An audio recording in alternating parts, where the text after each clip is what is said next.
Hello, everyone. Welcome to Let's Talk About Sex with the beautiful, the amazing Joanna Kennedy.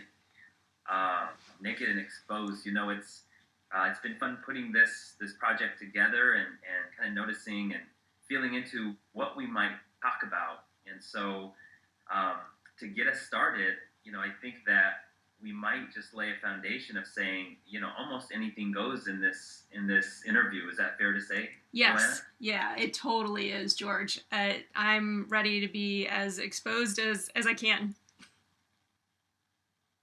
Awesome, because this is such a charged topic in our culture, and with you being an expert in sex and relationships and the masculine and the feminine, I think it's such a wonderful topic for us to explore, go deep on, and maybe even bust some myths and have some fun around this topic. So.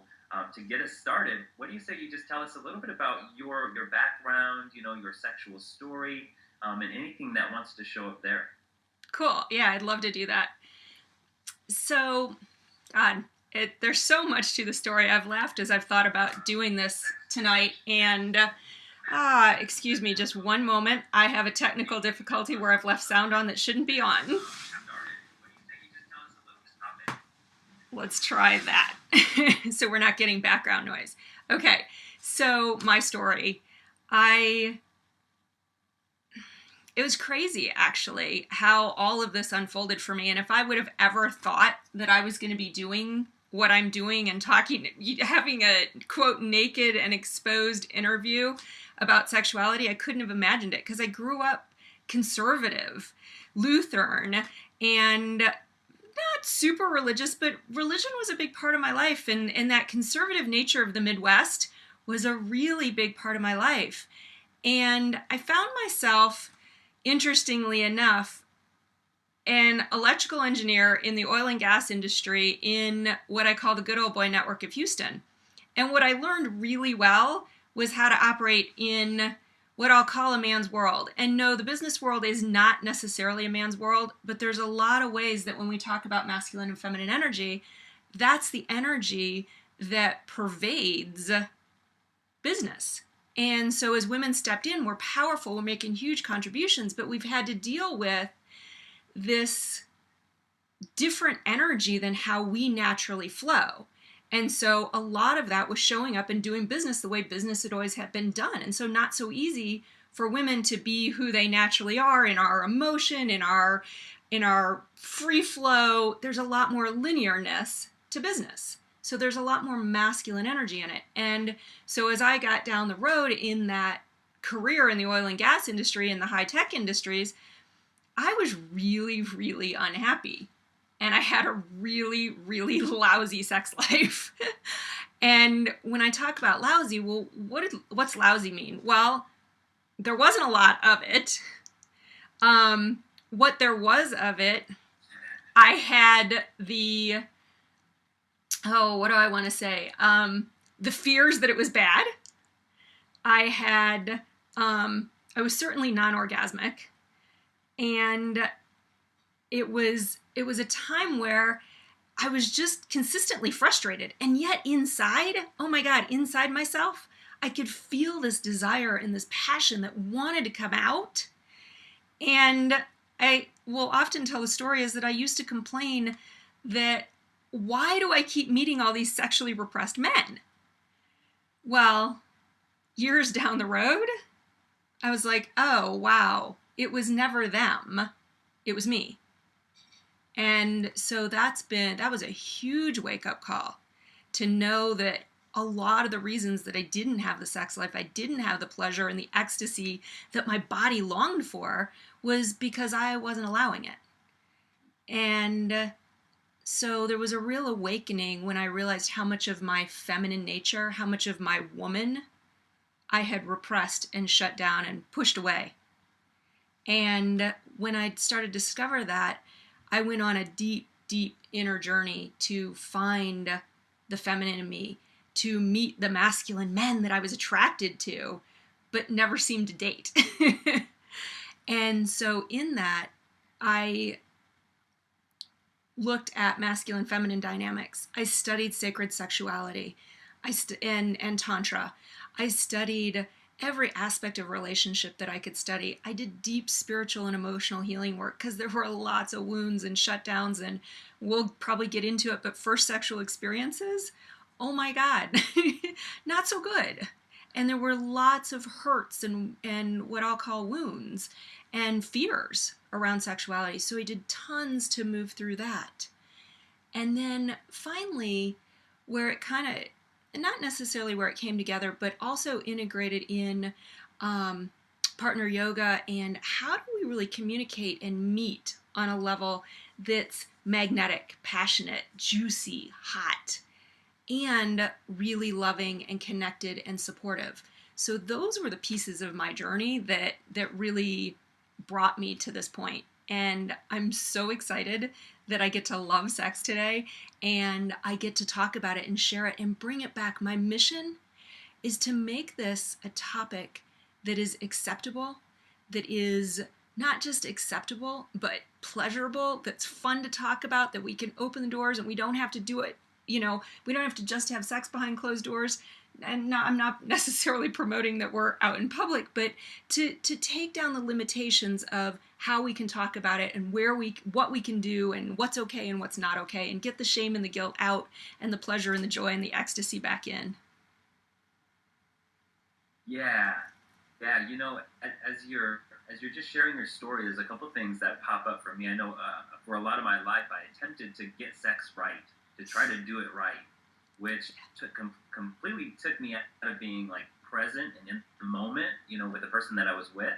How much would you say that, like, from your upbringing when you were kind of struggling and moving through some of your stuff, how much of it was about like trying to get it right, and how did you work through it?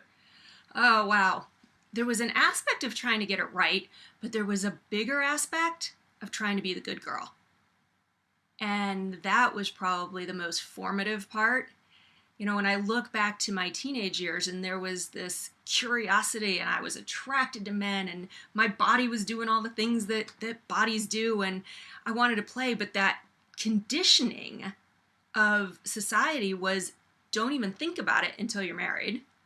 And then, you know, I played all the games and I hear the stories of the teenagers today. They're playing, you know, even deeper games than what I did 25 years ago. But you know, there was the way of, okay, well, if we just touch here or we just do this, and as long as we don't have intercourse, but we do anything else, then we're okay. But at the same time, I'd walk away from those experiences feeling ashamed, feeling guilty. And it was probably about 3 or 4, no, it was maybe a little longer than that, maybe like 5 or 6 years ago. I did this one process, a clearing, healing process, and I woke up to a memory of where I didn't want to do too much, so I didn't give too much to my boyfriend. And sure enough, because I wouldn't have sex with him, he broke up with me. And then so I'm trying to be good girl, but he breaks up. And then it's like, well, then if I do it, you know, then I'm judged for being sleazy. I'm judged for being, you know, and so it was like, I woke up of like, God, I have this relationship of damned if you do and damned if you don't with my sexuality. It's like, you're not wanted if you do, and you're not wanted if you don't. And it was tough. And those were huge. You know, I've constantly felt like there was this shadow on my shoulder of what was okay. And I've just continually, piece by piece by piece, pulled the beliefs that were never really true, and certainly never mine, out of my consciousness so that I can open up and not feel shamed and not feel bad. So would you say that on the planet right now there is an air or an energy of sexual repression right now overall in general? Yeah, I think... And go ahead. Yeah, and like from that, because I think a lot of people feel that repression, and what's the balance, I guess, from your expert standpoint, what's the balance between like fully unleashing and going out and just like, you know, getting busy with a ton of people and like the balance between between that and just being like having that self-control, what's that balance for you think? That's a great question, and it's actually that ties into some of the questions that were actually submitted by people that are watching, and I'm so grateful that you sent your questions in, and there's a couple of different things that come up as you ask that question, George, and one is that I do believe that there's a ton of repression that still exists, that the puritanical ways that this country in particular was founded really still play out in our sexuality. And then there's also Dr. Oz. He's done some phenomenal speaking around this topic, and he talks about how there's a sexual famine in America. And I think so it's a combination, actually, I think, of repression, the puritanical beginnings, and a famine that has come on from the intensity of the way we live life right now and the busyness, and that we don't take the time to connect and really have the joys, the pleasures, the ecstasy that we used to. And that's really a big part of the mission, is that repression on a physical level for each of us, whether we're men or women, there's a way in which it shuts down our vitality. Actually, Dr. Oz talks about that too, is that when we bring healthy, conscious sexuality back to our life, it really does increase our vitality. Our sexual center is also our life center. It's the part that births our energy. And if you ever notice that, like, when you get really turned on by something, it doesn't have to be sexuality, but you get turned on by something that is just your business or your passion, and it's like your whole body comes alive, as it does when you're in the physical sexual connection. And that's what we want to wake up. There's so much tiredness. There's so much depression. And if we bring a healthy, conscious sexuality back to it, it really starts to break us free, not just in bed, but also in all of our lives. And to speak to the part of, so did you just go out and go, have a free-for-all? There's no rules around it. But my invitation to people in the way that I live my life is to listen to what's true. And not just what's true, but what's my motivation. And if I'm trying to fill a hole, if I'm lonely, if I'm just, if there's how many notches can I get on the bedpost kind of mentality, or actually a young girl, college girl, when I did a panel at Naropa University last year, she asked about open relationships and multiple partners.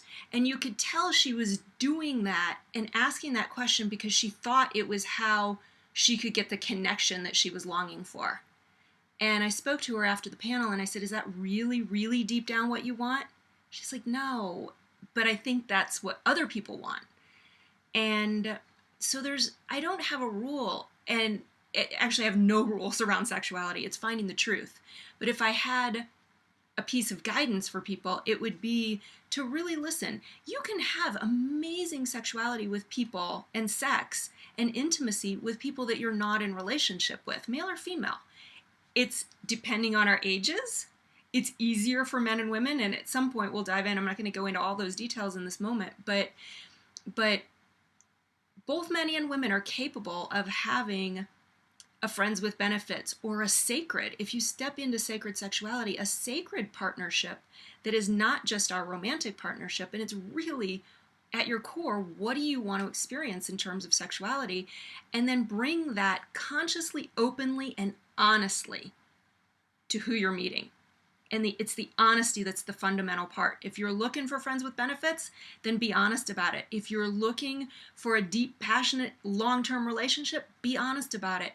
And I've had moments just recently, or in the recent couple of years, where I have finally opened into, for me, I always wanted one partner, and have explored what's it like if I'm not in a relationship. Can I be intimate with someone? And I've found that yes, I can. I don't know that I could have done it as well in my 20s and my early 30s when I was still in my deeper hormonal childbearing years, because oxytocin plays a whole role in how much we bond to the partner that we've been intimate with. But it's very possible. So I give you permission, if that's the truth of what you want, men or women, have the intimate relationships that support you, whether that's in a relationship or out of a relationship, be honest with yourself, be honest with your partner, and have what most supports you. Nice. I know you do events, and you do very powerful transformational events around sexual healing, around masculine and feminine. And, I remember a couple of years ago when I took one of your, I think it was a 3-day weekend class, and just how much transformation I got from it, and how much I let go of all the, so many illusions and limitations that I had learned growing up. A lot of my early on childhood was, watching porn at a young age and being programmed around, porn was how sex was supposed to be done. And it plagued me for a really long time in my life. And so when you talk about like sexual healing, what is it, do you think, that most people in general are sort of like holding in, or what's the common wounds that you find within people around sexuality? Yeah, those are really good questions. Some of it comes back to what were our first experiences. And, early on for me, it was like there was total fear. Nobody taught me how to have sex. Nobody taught me how to be with a man. And I remember very vividly the first time I reached out and touched a man's penis. I was so scared. And to tell you the truth, in a lot of ways, I was disgusted. I didn't know. I was maybe 16. And it was like, what do I do with this? I don't know what to do. And the truth is that carried with me for a long time of feeling incompetent. And the number of calls that I get from men and women who really want to be good lovers, but don't know how, or they question it. They really are, but they question how good they are. And I think that's, whether somebody has laughed at us in the past because we didn't do it right, or we did it funny because we didn't know what to do. And we can take that in and shut it down. And it's just like when you talk about the pornography and the impression that tells us of how we're supposed to be. And you can take that to the flip side. So now I think that as a man, I'm supposed to be that kind of a lover, or I'm supposed to want a man that way as a woman. And there's some things that happen in pornography that are, reasonably authentic. There's a lot of things that push the edges so far. It's like, no way. And so it's this wanting to be competent. And it's also then setting expectations that are so far beyond what the truth is for me. And at the same time, our conservativeness in general of the society, I'm going to invite you to open that bubble of comfort zone, but to take one step at a time. What's next? How do I open? How do I share a little bit more? And so the competency, I would say, is without a doubt, that fear of not being good at it is without a doubt the biggest thing that people show up. And then the other piece is probably, sadly enough, the amount of sexual abuse that shows up for both men and women, and the experiences where we haven't been respected, we haven't been honored. And those are big wounds that have to be honored before we can really step into the fullness of our sexuality. And yeah, those are key. The ways that we haven't been respected. And the one other one, it popped in and then it popped out and I was trying to find it, is for women. And it popped out, yes. But for women, the amount of times early on that we're so wanting to connect, and young men having their amazingly high sex drive, and we'll say yes when we really don't want to. And so that wanting to please, the wanting to be loved, the wanting to have connection. And so a lot of times, and this was a big part of my journey, was coming back and forgiving myself and setting my boundaries of being able to really say no. Because the truth is, if you can't say no, you really can't say yes either. No is critical to the yes. So those are the biggest wounds that I think people have to work through. Yeah. It's interesting because there's so much conditioning and programming, as you mentioned, around sexuality and like what it's supposed to look like, what it should look like, versus, just being ultra present with, what this person requires in the moment. And I know you're an expert in Tantra too. Can you talk about how Tantra plays into, I guess, number one, overcoming some of those old wounds, and also becoming a very good lover through tantric practice? I love that question. Ooh. Yeah, Tantra. And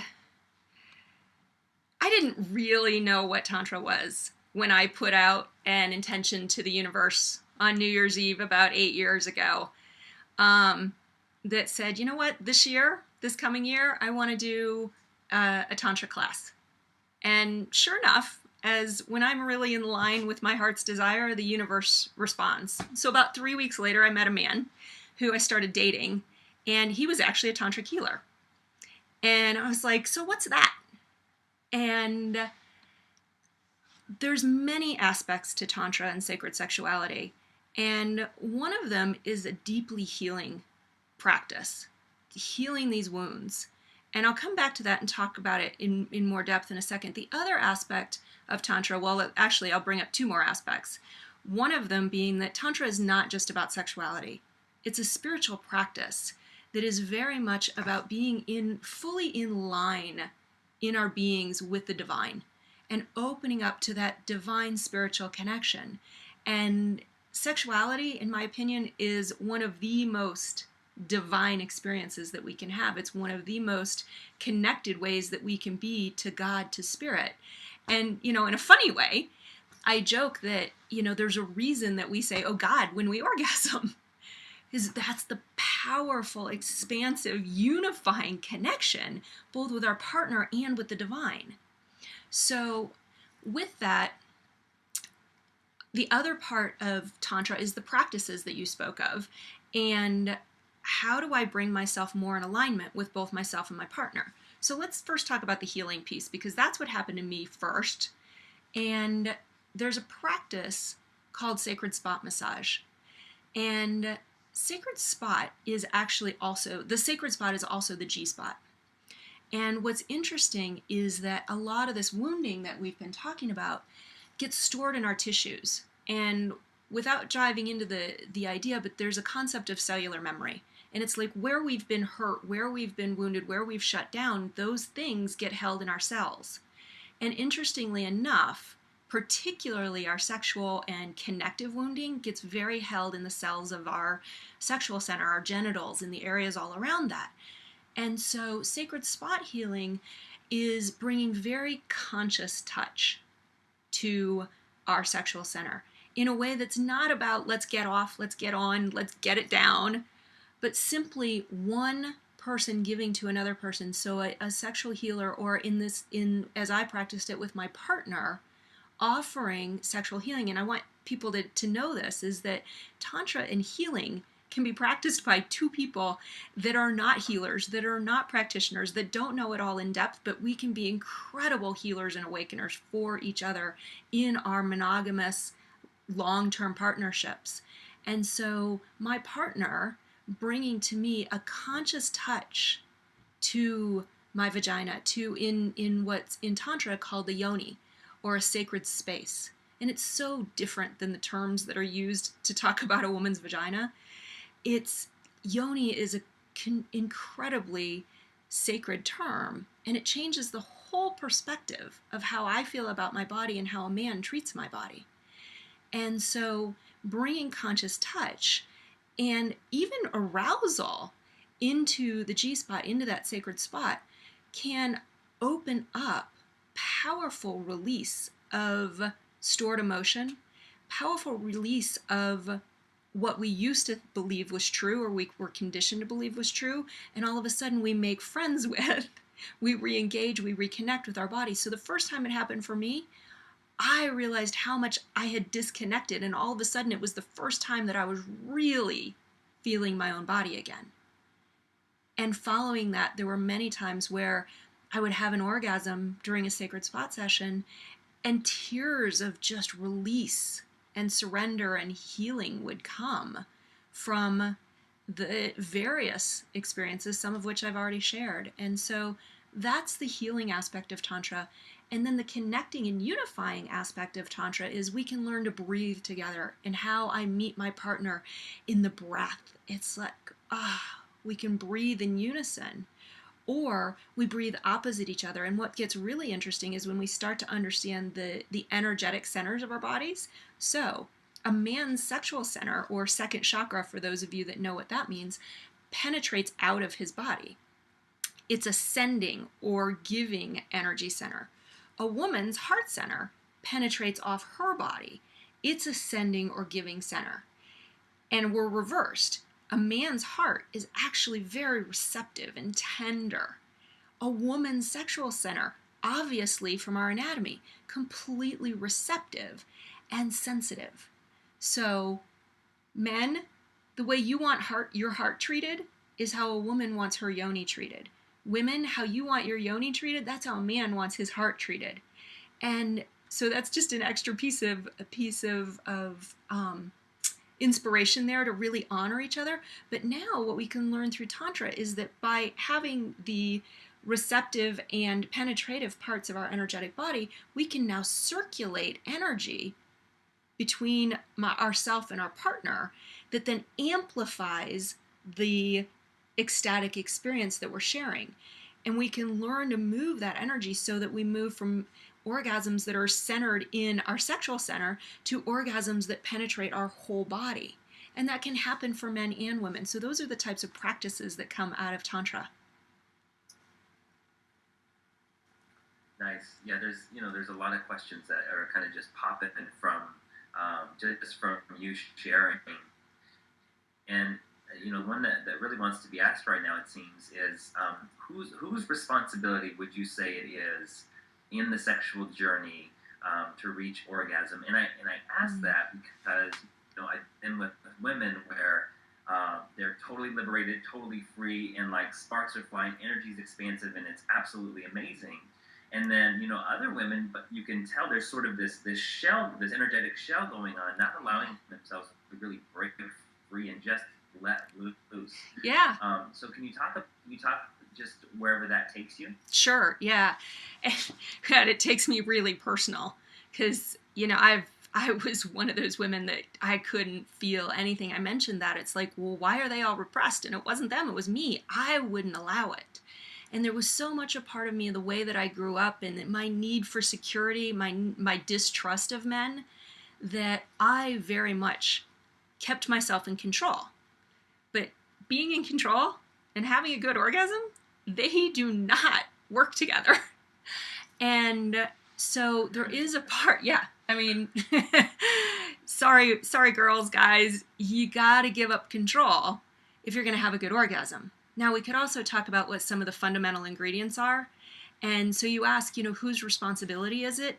The truth is it's a joint responsibility. And I'd say first and foremost, it's getting access to our own orgasmic energy. And whether that's a woman who feels shut down or a man who can have the different challenges of either premature ejaculation or erectile dysfunction, the different things that stop him from having his fullest pleasure, as well as the ways that women stop themselves. And so first and foremost, it's us. Secondly, though, it is our partnership. And particularly for women, there's a way in which our need to feel safe and trust you is fundamentally important for us to being able to surrender. Now, we can have our own self-pleasure where we don't have to trust anybody, and we're just opening in that space of our own self-pleasuring and our own orgasm. At the same time, when we're with a partner, for me to fully surrender, I need to trust you. And that's a piece that men, on a lot of levels, it's like, well, of course you can trust me. And if you really want to be conscious with your partner, is listen to what she needs. Ask her what she needs. And practice different things. And notice, when does she surrender more? When does she soften more? When does she open up more to bring more of herself to you? And those are probably the two biggest components. And for women to refine their orgasm, because this was also one of the questions that I think came in ahead of time, was women with low libido. or that are non-orgasmic. There's a lot of different things that play into it. But part of it is our masculine energy. A lot of women have become very powerful and very masculine, and not that we're not powerful in our feminine. The truth is, I think we're more powerful in our feminine as women than we are in our masculine energy. But our masculine energy is very pushing. It's very directive. It's very take control. And that's not where we have our greatest juice. Our greatest juice is in our surrender and our opening. And so that's a big part of it, is that I've got to be able to surrender and open. But if I'm exhausted, women, men, if your woman's exhausted, if you're exhausted, it's not going to lead to good sex. So we got to take care of ourselves, and we got to find a way to be healthy. And then we got to find a way to trust, and then we got to find a way to surrender. And part of our process and our journey to surrender is making friends with our own body again. And so I'm specifically talking to women here because many of us have disconnected. And this is not uncommon for men either, but it's very common for women to disconnect from this that we've had shame around, this that has maybe led us down a road that we didn't want to go down, but we got ourselves there.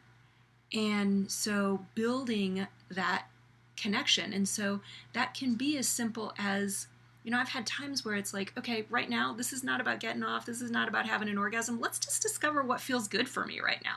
You touch me like that. Okay. All right. You just try some different things. I'm going to tell you what feels good. Re-explore, rebuild that relationship. And so this is where, again, talked about we can be our healers, but we can also be our own teachers and awakeners by taking the pressure off and not having to perform, and just be like kids on a discovery and learn what are the turn-ons, learn what are the things that give us the most pleasure. Nice. You mentioned the word surrender a few times, and how important is that?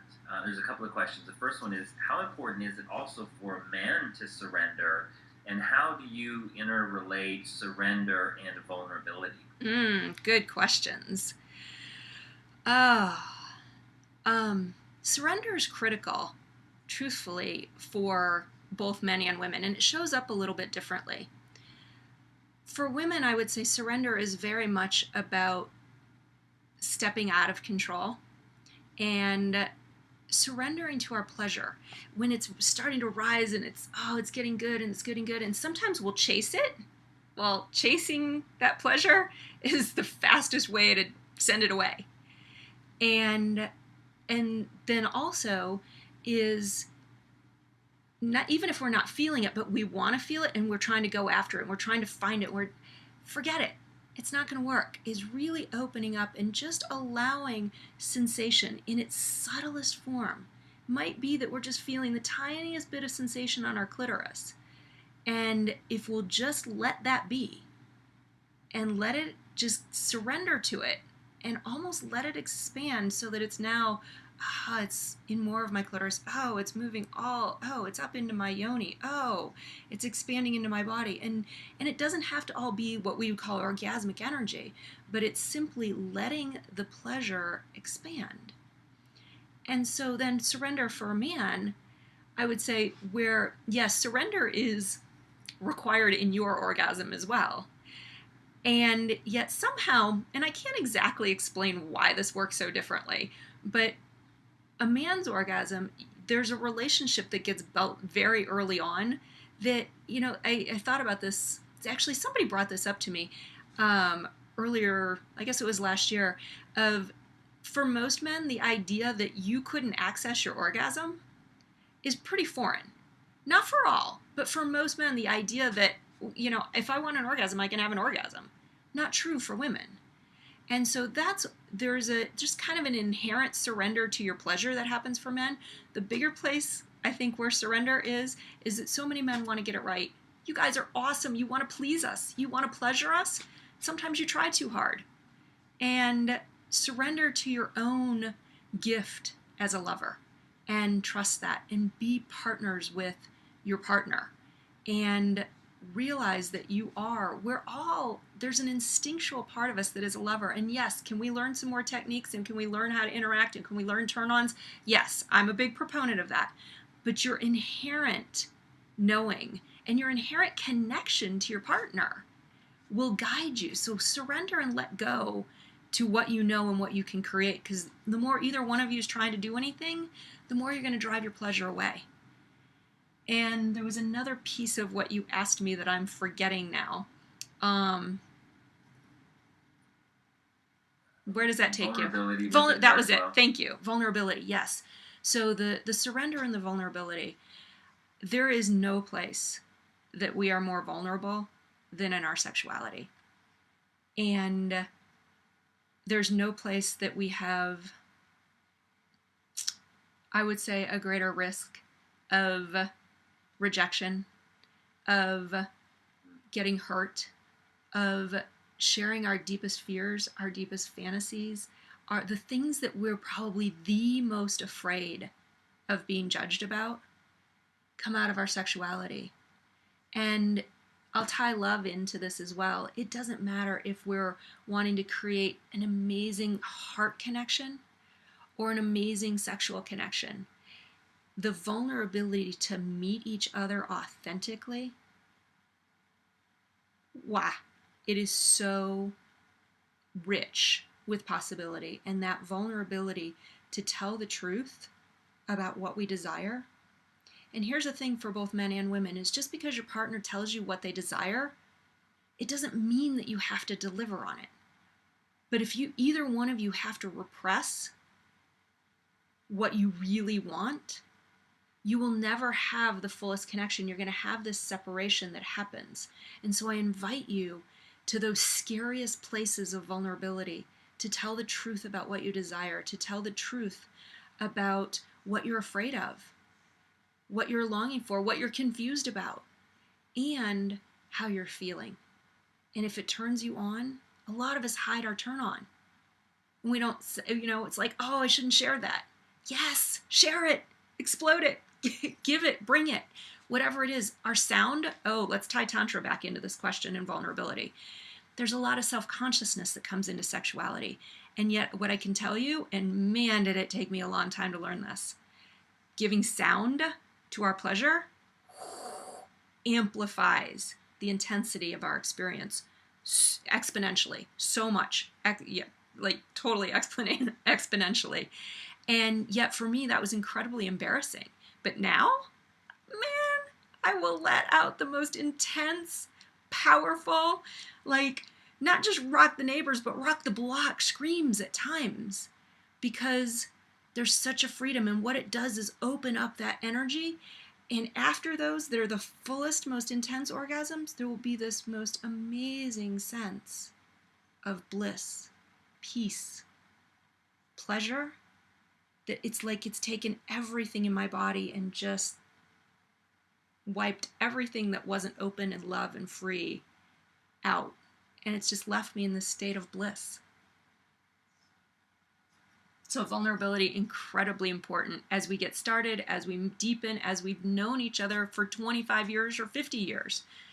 Constant attention to vulnerability and constant willingness is a critical component.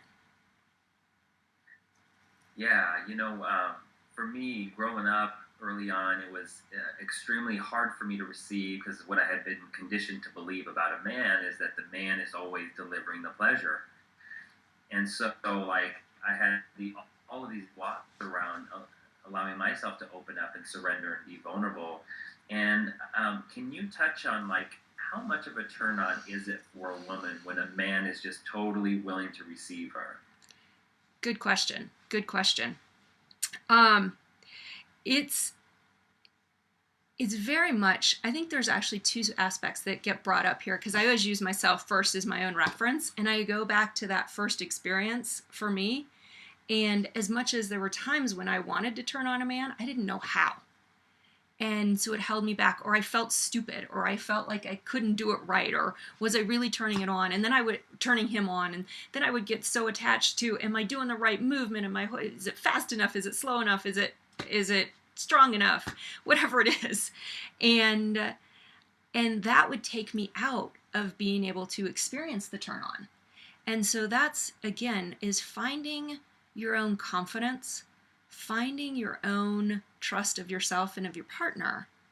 And once you've done that, to watch a man who's really willing to feel his pleasure, it's so much better. You know, I can't tell you, I talked about sound a little bit earlier, but when a man acknowledges his pleasure with sound, or the way that he reaches out and touches my body in response to the pleasure that he's feeling, it draws me in. It makes me want to give him more, take him deeper, open more powerfully with him. And so it's very inspiring to have a man respond to his pleasure. And it's kind of, truthfully, when a man doesn't acknowledge the pleasure, it's a lot less inspiring. I don't have as much energy and I don't have as much to offer when I don't get that he's actually really enjoying it. Now, I can tell if he's hard, but there's a difference between feeling him hard and feeling his heart, hearing his words, hearing his sounds. May not be words, actually, I say that, but it definitely the sounds or the way that he moves his body, and it's like, the more masculine expression of pleasure. So hugely a turn on when a man will have his pleasure too and share it. Nice. So what is it would you say, from a woman's perspective, what are most men missing out on that would help them? Like maybe the top two things. What are they missing out on, or what don't they get in general that would help them become better lovers? One of the things is what I talked about a few minutes ago, and that is trusting yourself, your confidence. Confidence is so sexy. And to be confident in your own body, I've had lots of men come to me and be concerned that their bodies are not adequate enough or their techniques are not adequate enough. It's so much about how you show up and the confidence that you bring and that you trust yourself. Because if you don't trust yourself, there's no way we're going to trust and surrender to you. So I think it's number one is that finding your own confidence in who you are as a man, who you are as a lover. And you don't have to be perfect, let me tell you. It's not about having all the techniques. So many men, it's like, give me all the techniques so that I can do it even better. Yes, some things can help you, but the truth is, they're minimal compared to the confidence that you bring. And the second one, that's the first one. So find your confidence. The second one I would say is your presence. And I can tell you, before I talk about presence, I'll tell you about a story of lack of presence for me. And many years ago with a man, and I wasn't connected. We were having intercourse, and he was very much into his pleasure. And this is the counter side to, I don't like the word balance. It's not about we are getting equal, but we're each getting full. We're each having full experiences. And the truth is, they're not always the same in every experience. Sometimes it's a man's getting incredible pleasure, but it's time-wise much less than the time for a woman. She takes longer to turn on. But it's really, so coming back to this presence that I was talking about, is that he had no idea where I was. There were tears coming out of the corners of my eyes, and he was so into his own pleasure that he had no idea that I wasn't there. And not only was I not there, I wasn't in physical pain, but I certainly didn't feel seen, certainly didn't feel met. And so the second thing, as you ask that question, is that your presence of being present to me, being present to my pleasure, being present to my heart, being present to my shutdown when it shows up. Because the more, if I go away, I know that's not what you want, but sometimes it's what happens because my mind takes off, or I'll hit a blip in my body and it's like, oh, you've pushed me into a point where that shame shows up. And it might not be strong, but it's just subtle, and I back off a little bit, I pull away. But if you can allow me, if you can just pause for a moment and I get a chance to catch my breath, I can come back to you. And so your presence what allows you to meet a woman where she is and take her further. I love talking about beyond the beyond. But if you take off without her, you're not going to both go beyond the beyond. You move and you'll lead each other, because there's a lot of ways that when a woman opens fully to her sexuality, it invites a man deeper into his. But when a man it creates a safe space, it invites a woman deeper into hers. And yet her wildness can bring out a wildness in the man. So there's a complementary opening for both of us in how we experience and open, but the presence is very, very important. And when we talk about Tantra, you never take your presence off your partner. Yes, you're feeling your own experience, you're having, and so it becomes very interesting, is that you get to fully be engaged with yourself while you're also fully engaged with your partner. And there may be times where we aren't engaged with our partner, but there's a presence in that too, to know that we've chosen to step back. We've chosen to go into the receptive role while our partner is in more of the giving role. And I just want to throw this in because it's fun, but that giving and receiving is even in our kissing. And if I can just open my lips and allow a man to kiss me, and I can fully feel the ecstasy and the pleasure of being kissed, and he's fully with me. And then there's a point at which now I'm going to bring it and let him enjoy the pleasure of being kissed by me. And there's a whole series of things that we can learn in terms of techniques for kissing, but it's this dynamic of being present to each other and where are we right now? Where are we energetically? Where are we emotionally? And so to wind that up, coming back to the presence being the second thing that I think is fundamentally important for men. Nice. Yeah, really nice. So I know that you've got an event coming up. Is it February 1st or February 2nd? February 2nd. February 2nd in Denver. Yes. And it's called Liberating Your Sexual Self, and I will definitely be there. What are some of the things that you're going to be covering in there that you can share with us right now? Oh, I'm really excited about this day. It's a brand new workshop, and one of the things that's become so obvious to me in the last year is not just our sexuality in the bedroom, but this sexually charged, and not like I'm being overtly sexual, but it's turned on. It's like I mentioned earlier, when you're turned on about your business, or we're turned on about our bodies are excited. When I talk about turn on, it's like there's an aliveness, there's a juiciness, there's an excitement, there's a passion, there's a connectedness with our body and what we're experiencing. And so when I talk about turn on, or I talk about living an orgasmic life, which many of you will have seen, what I'm really talking about is bringing this fullness of who we are. And the problem is when we started out talking about sexual repression, when we repress what's going on in the bedroom, we also repress all of our energy.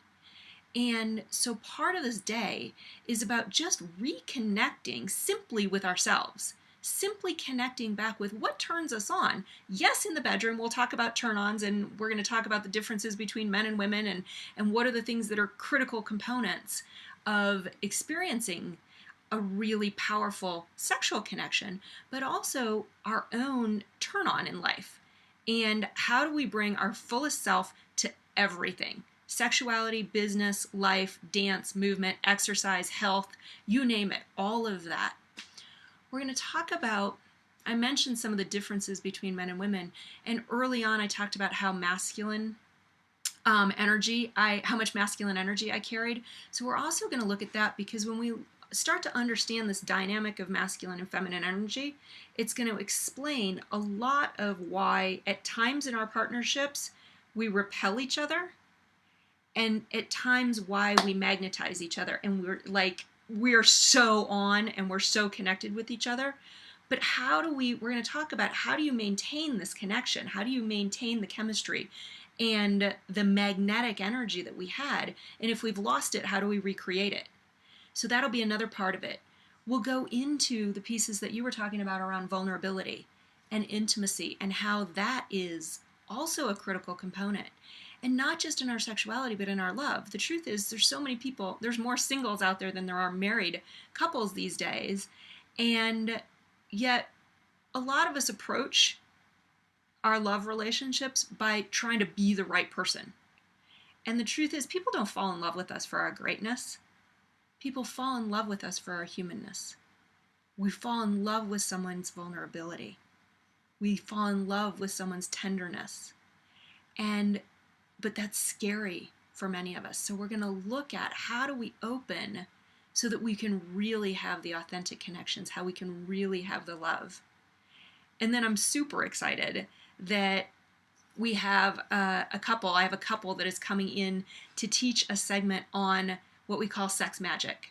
And I talked about the power of our sexual energy. Well, so many of us are aware of manifesting practices in the world and how do we attract the things that we most desire and we manifest our dreams. Well, there's a way in which our sexual energy is very manifesting. It's very creative. And so they're going to come in and talk about how do we engage with our sexuality to actually bring our dreams to life. And so that's going to be a phenomenal component of the day. So overall, we're going to spend an incredible day laughing, playing, opening, healing, and discovering what does it mean and how do we go about liberating this sexual being that lives inside of us for life, all of life, including in the bedroom.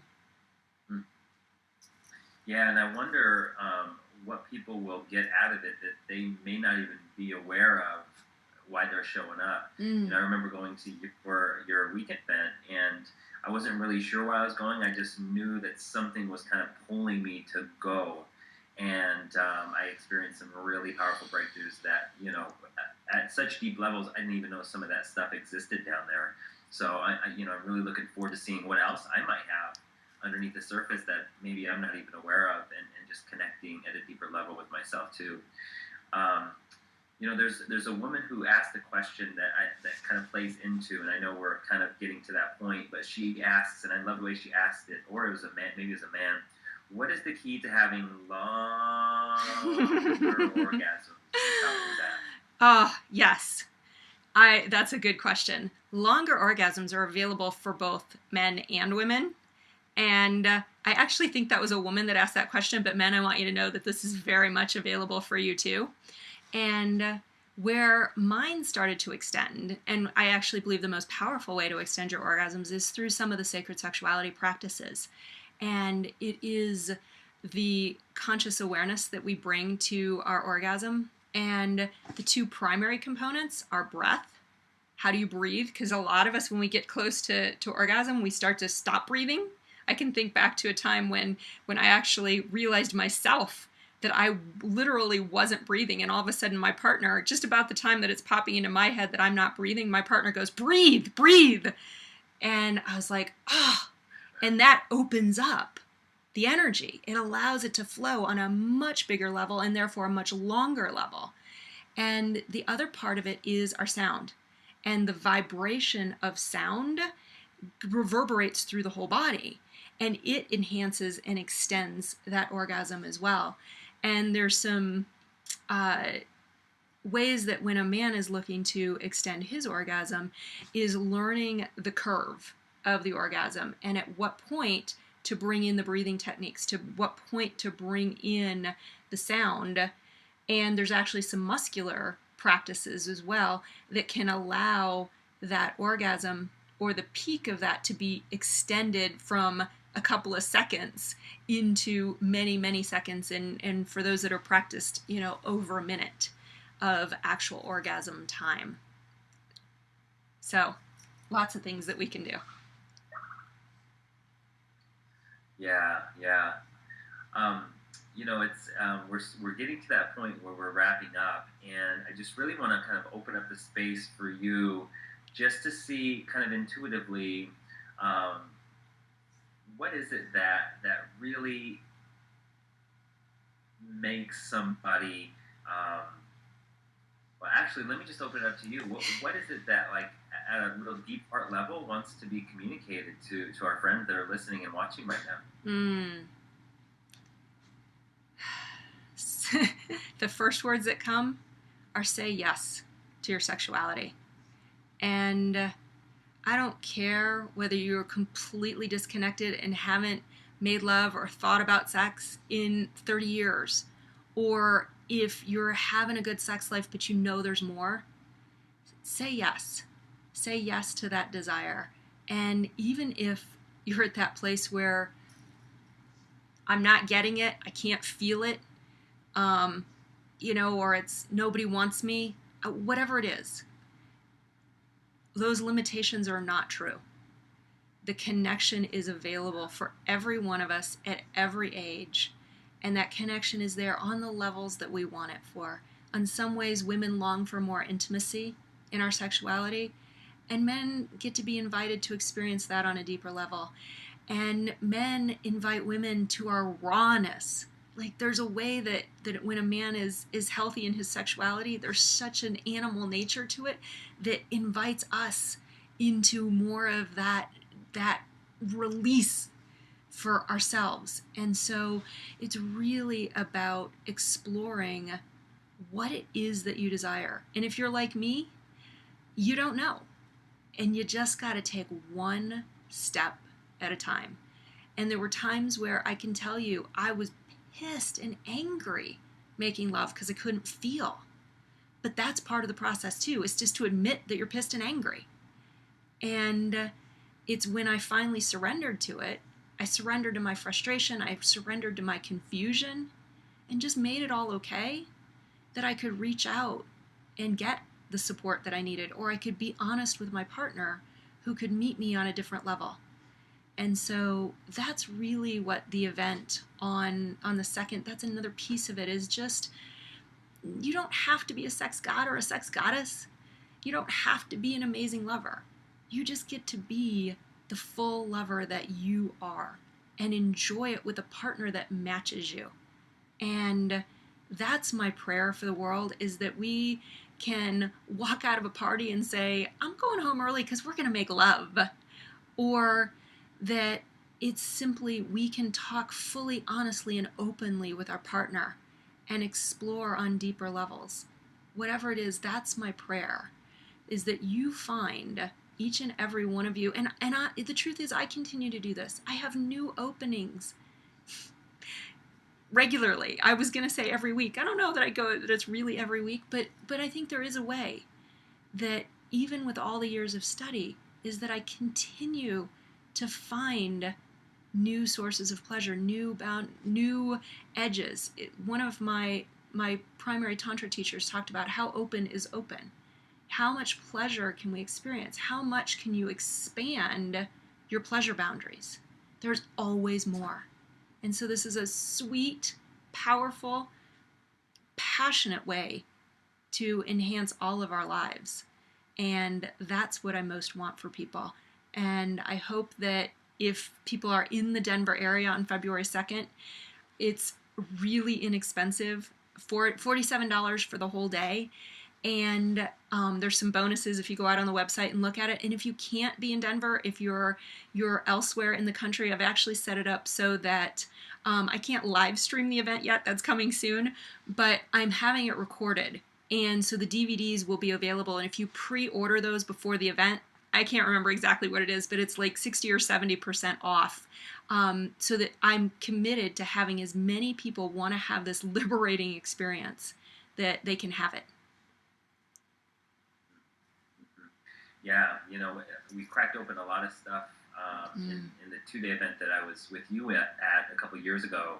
And I noticed that from that point, as I let go of so much stuff by being with you at that event, as I moved deeper into my own sexualness, my own sexuality, and really just owning it, my creativity explodes. Like, the more I just own my in-depth, my own sexuality, like, my creativity to grow my business explodes like crazy. Is there anything that you want to communicate there before we sign off with our friends? Yeah. I actually think somebody asked one of the questions earlier was like, I have all this energy and I'm not getting all the sex I want. What can I do with it? And you actually bring it up when you talk about that. Our sexual energy is so creative and so powerful and so inspiring. And there is a way that when, again, we can take that energy, and rather than having it all be all centered in our genitals and stuck there and frustrating and wanting more, we can actually breathe it up and move it through the rest of our body and realize that it's a powerful creative energy. And I did a little bit of this before tonight, but I will actually, whenever I'm going to do something important, if I'm going to get on stage, I'm going to go into an important meeting, be on an interview, I'll start to raise my sexual energy by using the muscles, because it's part of my life force. It's part of my glow as a woman. As a man, it's part of your potency. And we talk about potency as a lover, but potency in life. And so this is what's possible. Again, it's why I say, although I'm talking about sexuality, I'm talking about life. It's all of this energy, when we bring it back to the quote by Dr. Oz of the sexual feminine, that we're not living in the vitality that is possible. It's because we've cut off so much of our sexual energy, and we want to bring that back up to all of life. So I love that you asked that question, because it is about life and not just about being great in bed.